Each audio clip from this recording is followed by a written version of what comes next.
자, 사도 바울은 13권의 서신을 썼습니다. 그 중에 사도 바울이 세운 교회가 대부분입니다. 그런데 오늘 우리가 함께 읽은 이 골로새 교회는 사도 바울이 세우지 않은 유일한 교회 중에 하나입니다. 로마 교회와 골로새 교회는 사도 바울이 세우지 않았어요. 이 골로새 교회는 에바브라가 세웠습니다. 에바브라. 그런데 사도 바울은 이 골로새 교회를 사랑해서 지금 복음을 편지로 형식으로 전하고 있습니다. 에바브라가 세운 교회가 이 골로새 교회와 라오디게아 교회, 그 다음에 히에라볼리 교회예요. 세 개 교회인데 이 도시는 굉장히 번창한 그런 도시입니다. 번창한 도시. 왜냐하면 여기 히에라볼리, 라오디게아 온천이 있어요. 그런데 이 골로새 교회는 나중에 굉장히 쇠퇴하게 됩니다. 그때 사도 바울이 지금 편지를 써서 이 골로새 교회를 위로하고 있는 것이죠. 그런데 이 골로새 교회, 이 골로새서를 보게 되면 특이한 게 있어요. 감사라고 하는 단어가 무려 7번이나 등장을 합니다. 다른 서신서에는 물론 감사라고 하는 단어가 있는 데도 있고 없는 데도 있지만 이 골로새서처럼, 이게 짧은 이 골로새서처럼 이렇게 많이 이렇게 기록이 되어 있지는 않습니다. 자, 오늘 7절을 같이 한번 읽겠습니다. 그 안에 뿌리를 박으며 세움을 받아 교훈을 받은 대로 믿음에 굳게 서서 감사함을 넘치게 하라 그랬어요. 자, 감사해라 이렇게 하는 것이 아니라 감사를 넘치게 하라. 넘치게 하라. 우리 한국 사람들은 음식을 만들 때 넘치게 합니다. 그죠? 모자르게 하지 않고 넘치게 해요. 그런 거죠. 감사가 넘쳐야 되는 거예요. 넘쳐. 그래서 이 넘치다는 말은 언어가 무슨 말이면 초과하다라는 거예요. 초과하는 거예요. 사랑하는 여러분, 여러분은 감사가 어느 정도 됩니까? 초과하고 있습니까? 아니면 중간입니까? 아니면 바닥입니까? 사랑하는 여러분, 이 감사가 넘치기를 축복합니다. 자, 우리가 주님께서 우리에게 감사하라 이렇게 말씀을 하시죠. 그것도 넘치게 하라 이렇게 명령을 하시는데 이것이 불가능한데 하나님께서 우리에게 그렇게 요구하시는 것이 아닌 것이죠. 충분히 우리가 할 수 있는 것을 주님은 요구하고 있는 것입니다. 그 이유가, 감사할 이유가 충분하기 때문에 그런 것이죠. 어떻게 하면 우리가 이 감사를 넘치게 할 수 있을까? 첫 번째, 예수 안에 뿌리를 박아야 한다는 것입니다. 다 같이요. 예수 안에 뿌리를 박아야 합니다. 자, 6절 7절 같이 읽겠습니다. 그러므로 너희가 그리스도 예수를 주로 받았으니 그 안에서 행하되 그 안에 뿌리를 박으며 세움을 받아 교훈을 받은 대로 믿음에 굳게 서서 감사함을 넘치게 하라. 자, 뿌리를 어디다 박냐면 예수 그리스도 안에 뿌리를 박아야 된다는 거예요. 여러분, 여러분의 뿌리는 어디입니까? 사랑하는 여러분, 우리의 뿌리는 우리의 조상이 아닙니다. 우리의 뿌리는 대한민국도 아닙니다. 우리의 뿌리는 내가 가지고 있는 어떤 가치관도 아닙니다. 우리의 뿌리는 예수 그리스도이어야 될 줄로 믿습니다. 이 시간을 통해서 우리의 뿌리를 바꾸는 역사가 있기를 축복합니다. 그런데 여러분, 이 예수 그리스도로 말미암아 우리에게 베푸신 이 은혜를 하나님이 우리에게 베푸시기 위해서 하나님이 얼마나 오래도록 수고하셨는지 아십니까? 이것은 수천 년의 계획의 프로젝트였습니다. 수천 년, 창세기 3장 15절에서 예수님께서 이 땅에 오실 것을 말씀하시고 그리고 구약 전체를 통해서 그 예수 그리스도를 조명하셨다가 이제 신약에 예수 그리스도가 오신 거예요. 여기에는 성부 아버지 하나님의 성자를 향한 포기가 있었습니다. 그리고 성자 예수님의 스스로 십자가의 무게와 아픔을 몸소 겪어야 하는 고통이 있었던 것입니다. 저는 중학교 3학년 때 예수 그리스도가 십자가에 매달려 있는 것을 이제 수련회 때 환상으로 봤어요. 그때 그 어린 나이에 얼마나 눈물을 흘렸는지 몰라요. 눈물, 콧물, 코가 막 그냥 올라갔다 내려갔다, 이게 주체할 수 없을 정도로 친구들이 있던지 없던지, 선생님들이 있던지 없던지 그냥 하나님 앞에 통곡하며 울었던 기억이 있습니다. 얼마나 아프셨나 그 손과 그 발, 죄 없이 십자가에 매달리신 예수님, 하늘도 모든 땅도 초목들도 다 울고 해조차 빛을 잃어 온누리 비추잖네. 아, 끝없어라 주의 사랑 언제나, 아, 영원토록 구원의 강물 흐르네. 이게 나중에는 찬송가에 들어갔습니다. 614장에 기록이 되었죠. 조영기 목사님이 작사 작곡한 그런 찬송입니다. 이 찬양을 부르면서 얼마나 하나님 앞에 흐느껴 울었는지 몰라요. 그런데 오랜 세월이 흐른 다음에, 흐르면서 이 순수한 마음이 점점 흐릿해진 것을 느끼게 됩니다. 그러면 안 되는데 하면서도 나도 모르는 사이에 세상이 저를 잠식하게 되었고 그 사랑에 둔감해지는 것을 보게 됩니다. 너무나도 죄송스럽죠.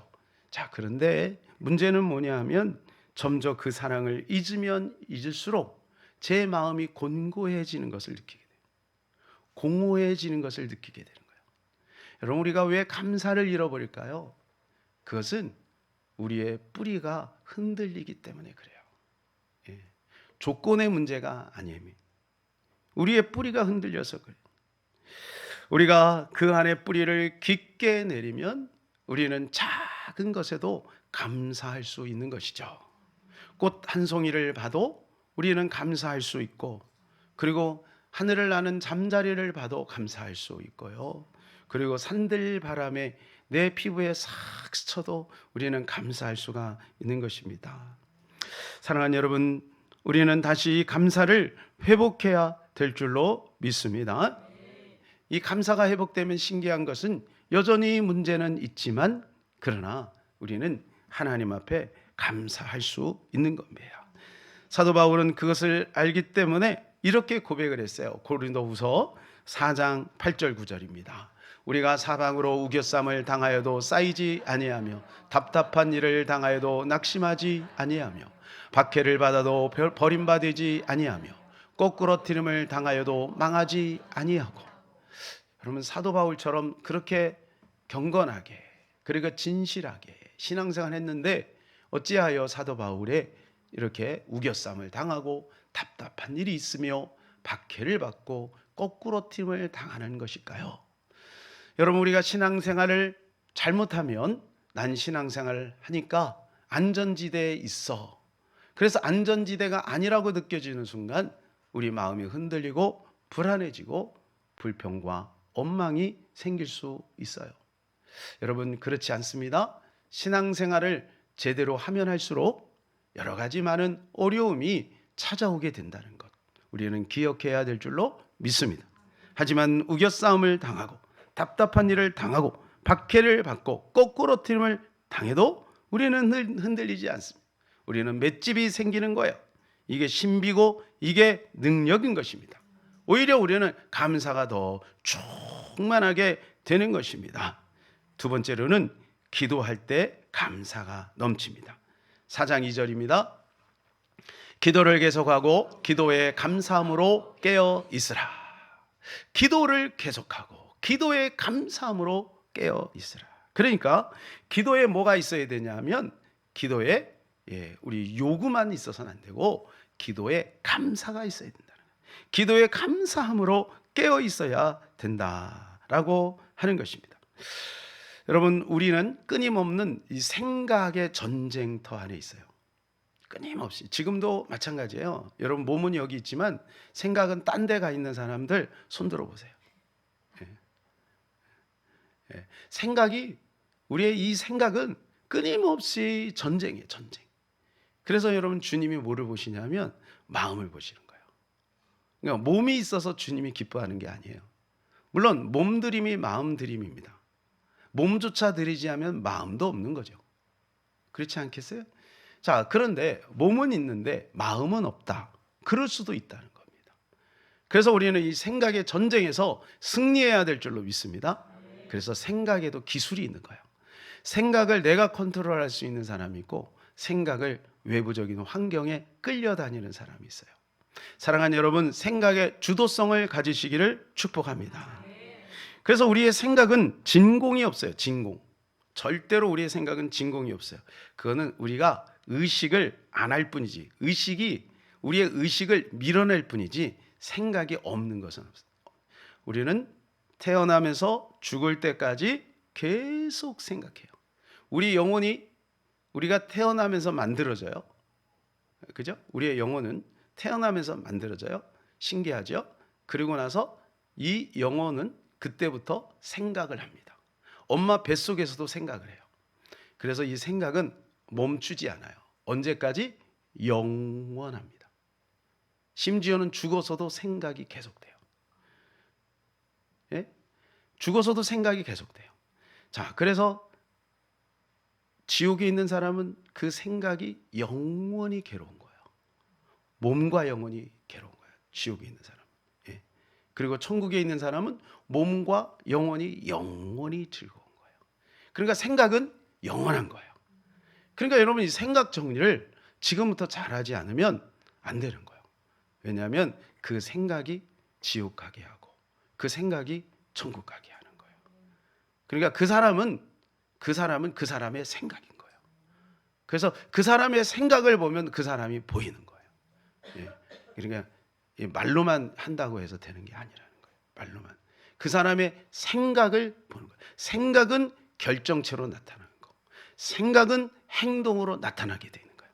그래서 그 사람의 행동을 통해 그 사람의 생각을 알 수 있는데, 그러나 그 사람의 생각은 그 사람의 행동으로 또 숨겨질 수도 있는 거지. 그러니까 그 사람의 생각을 우리가 볼 수 있어야 되는 거고. 그래서 여러분, 우리 안에 진실은 뭐냐? 생각인 거예요. 그리고 그 진실을 표현하는 것이 결정이 되는 것이, 그게 상급이 되는 거예요. 여러분, 생각만 한다고 상급이 되는 게 아니에요. 선악과를 생각해서 범죄가 아니에요. 선악과를 따 먹었을 때. 그러니까 그 생각을 빨리 정리해야 돼. 생각을 빨리 정리해야 돼. 혹시 여러분, 멍 때리기 대회라고 참석해 본 적 있으세요? 올해도 5월 12일 날 잠수교에서 했어요. 그리고 서울의 강장에서도 5월 말 정도에 했더라고요. 벌써 10주년이 됐습니다. 10주년.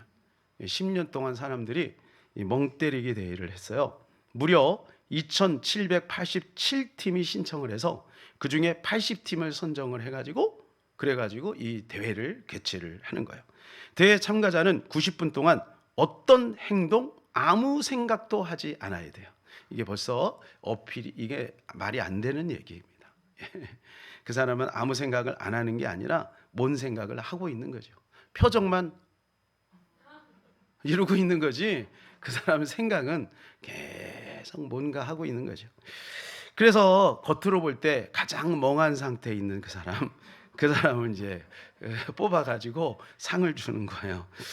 뜻이 있는 사람은 한번 해보시기 바랍니다. 그래서 이 대회 중에는 아무 말도 할 수 없고 아무런 의사 표현도 할 수 없고 단지 카드를 4장을 줘요. 색깔 다른 걸. 그래서 물, 부채질 등 4가지 서비스를 받을 수 있어요. 왜 이런 대회를 만들었나, 이게 취지를 보니까 아무것도 하지 않는 것이 가장 가치 있는 일일 수 있다는 취지로 만들었다는 거예요. 여러분 어느 정도 저는 존중합니다.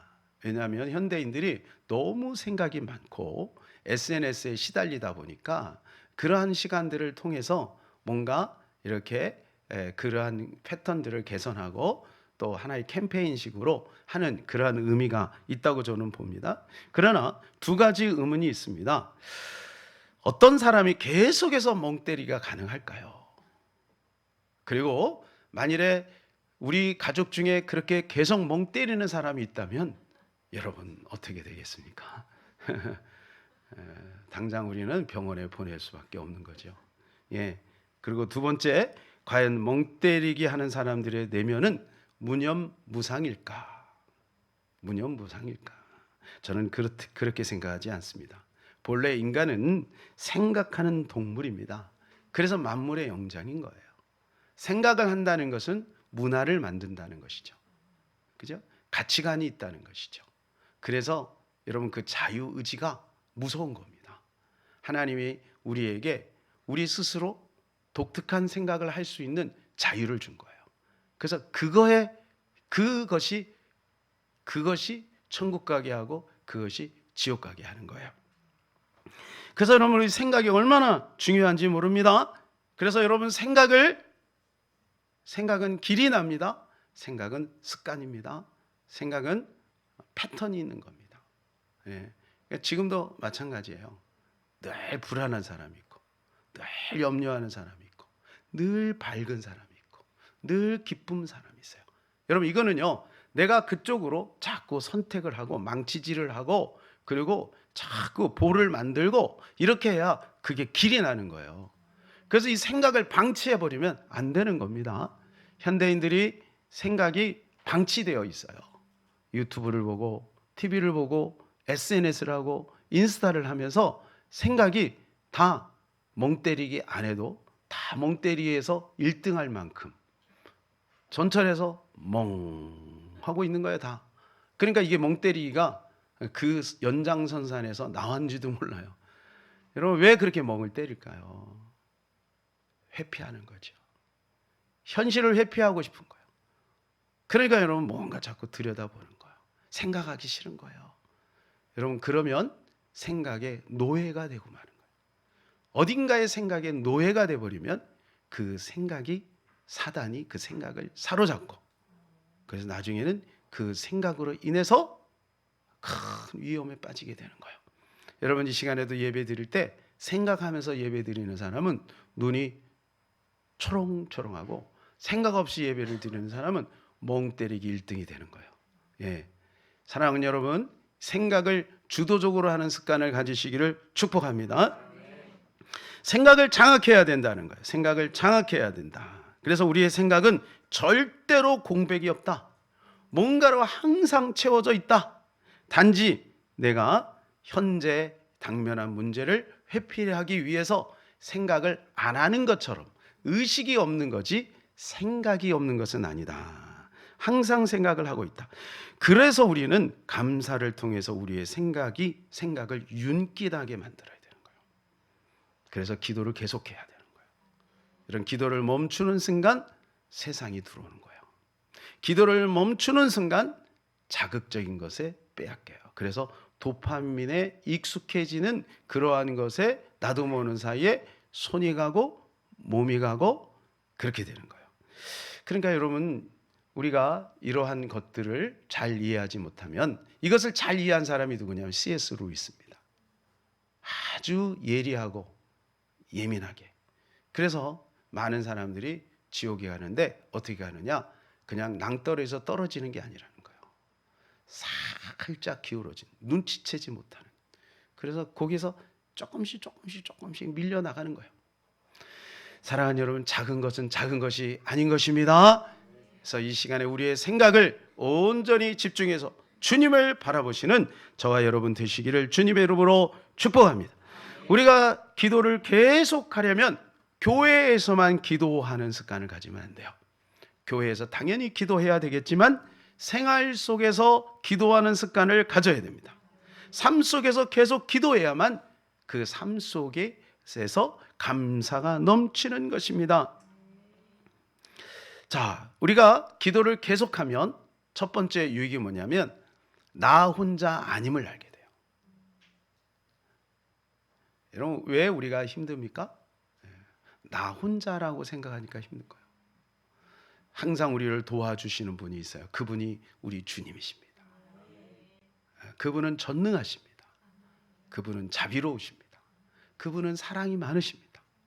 나 혼자라고 생각하는 순간, 그러니까 우리가 기도를 멈추는 순간 나 혼자 있다고 생각을 해서 우리가 실수하고 넘어지는 거예요. 나 혼자니까. 여러분, 남들 앞에서는 절대로 우통을 안 벗습니다. 여러분, 혹시 남이 있다가 우통 벗을 분 있어요? 근데 자기 혼자 있을 때 우통을 벗어요. 왜? 자기 혼자라고 생각하니까. 근데 우리가 기도를 계속하면 자기 혼자 우통을 벗지 말라는, 참 잘 때는 벗어야지. 잘 때는 벗어야지. 그런데 여러분, 우리가 기도를 계속하면 우리 위에 주님이 있음을 알게 되는 거예요. 여러분, 이것이 우리에게 자유를 주는 것이고 우리에게 기쁨을 주는 것입니다. 그리고 두 번째는 뭐냐 하면 우리가 기도를 계속하면 모든 만남 속에 너와 나 사이에 우리 주님이 있음을 알게 된다는 거예요. 그러니까 어떻게 관계가 망가지지 않는 거죠. 말도 조심하게 되고 그분이 계시니까 그리고 지혜로워지는 것이죠. 세 번째는 기도는 약과 같아서 실제적인 효과를 발생한다는 거예요. 기도는 약과 같은 거예요. 그래서 우리가 몸이 아프면 약을 먹죠. 그러면 약 기운이 여러분 우리의 몸을 이렇게 보호해주고 치료하는 거예요. 기도가 바로 그런 능력이에요. 외로울 때 기도해 보세요. 우울할 때 기도해 보세요. 답답할 때 기도해 보세요.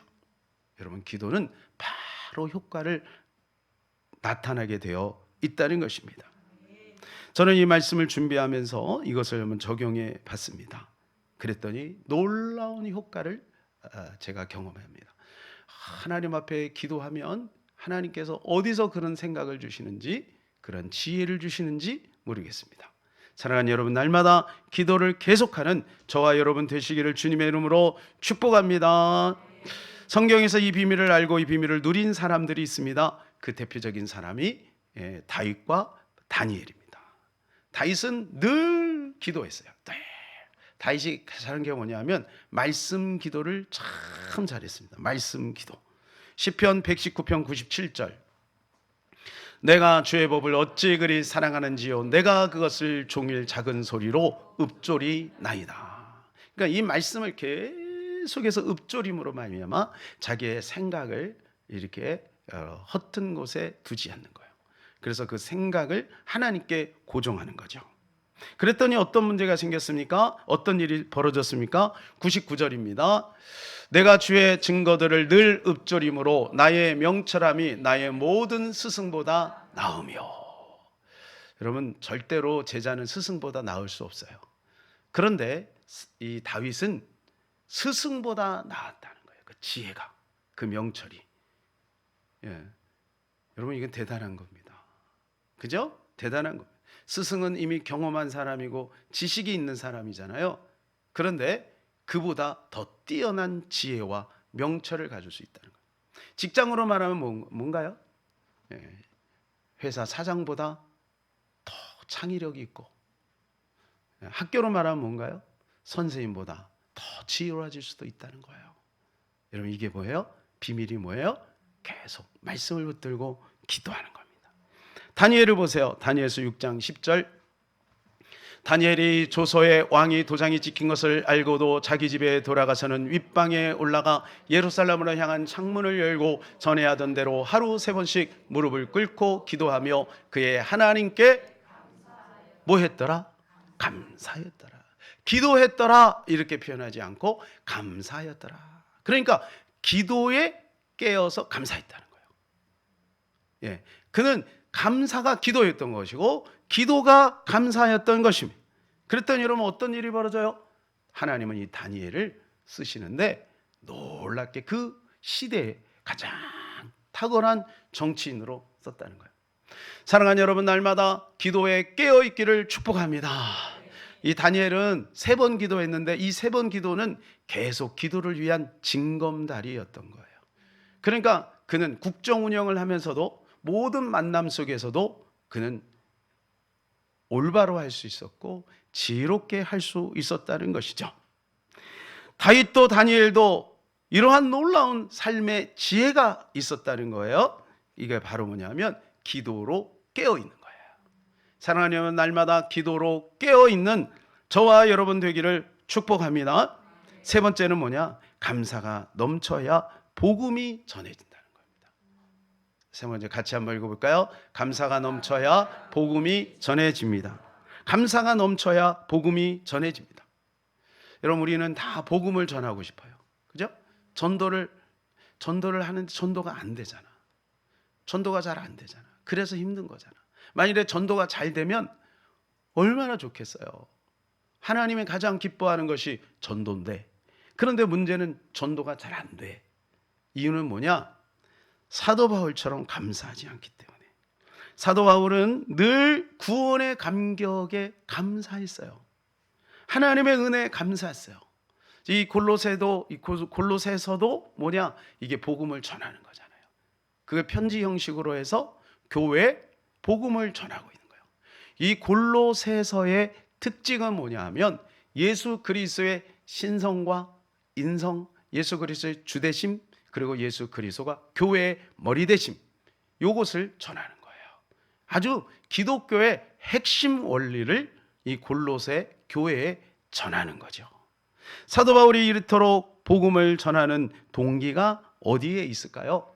그것은 사도 바울이 감사가 넘쳤기 때문에 그래요.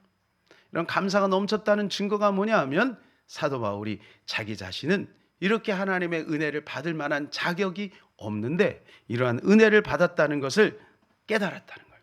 그래서 사도 바울의 회심을 보게 되면 첫 번째는 뭐냐 하면 하나님, 나는 만삭되지 못한 이와 같다. 만삭되지 못하니. 예. 그러니까 여러분 부족하다는 거죠. 태어날 때부터 부족한 존재였다. 나중에는 뭐라고 합니까? 죄인 중에 괴수였다. 이렇게 고백을 해요. 수많은 죄인 중에 우두머리였다. 이렇게 고백을 해요. 디모데전서 1장 12절 13절 나를 능하게 하신 그리스도 예수 우리 주께 내가 감사함은 나를 충성되이 여겨 내게 직분을 맡기. 뭐 했다고요? 뭐 했다고요? 내가 감사했다는 거예요. 감사했다는 거예요. 하나님이 나에게 직분을 맡기신 것을 감사했다는 거예요. 여러분, 하나님이 여러분에게 직분 맡기신 것을 감사하고 있습니까? 예. 아유, 이거 빨리 언제 내려놓지? 예. 언제 빨리 그만두지? 예. 사도 바울은 하나님께서 나에게 그 직분을 맡기신 것이 너무너무 감사하다는 거예요. 여러분, 우리가 이것을 깨달아야 신앙생활이 재미있어요. 그렇지 않겠어요? 학교에서 선생님이 아무개야 가서 이 지우개 좀 털어와라. 그러면 얼마나 영광스러워요. 여러분 안 그러셨어요? 저는 그냥 한 50명 되는 아이가 있는데 저를 딱 집어갖고 야 성관아, 제가 어릴 때 성준이었어요. 성준아 일로 나와. 이 지우개 좀 밖에 가서 털고 와. 영광 할렐루야. 하나님 우리를 뽑아가지고 목사로 삼으시고 장로로 안수집사로 권사로 삼으신 거예요. 우리는 그것에 대해서 감사하나요? 부담이 되나요? 사랑하는 여러분, 이 영광스러운 직분에 이 사도 바울처럼 그렇게 감사하는 마음이 넘쳐나기를 축복합니다. 그런데 더군다나 사도 바울은 그 직분을 받을 만한 자격이 없음을 깨달은 거예요. 그게 13절. 내가 전에는 비방자요 박해자요 폭행자였으나 도리어 긍휼을 입은 것은 내가 믿지 아니할 때에 알지 못하고 행하였습니다.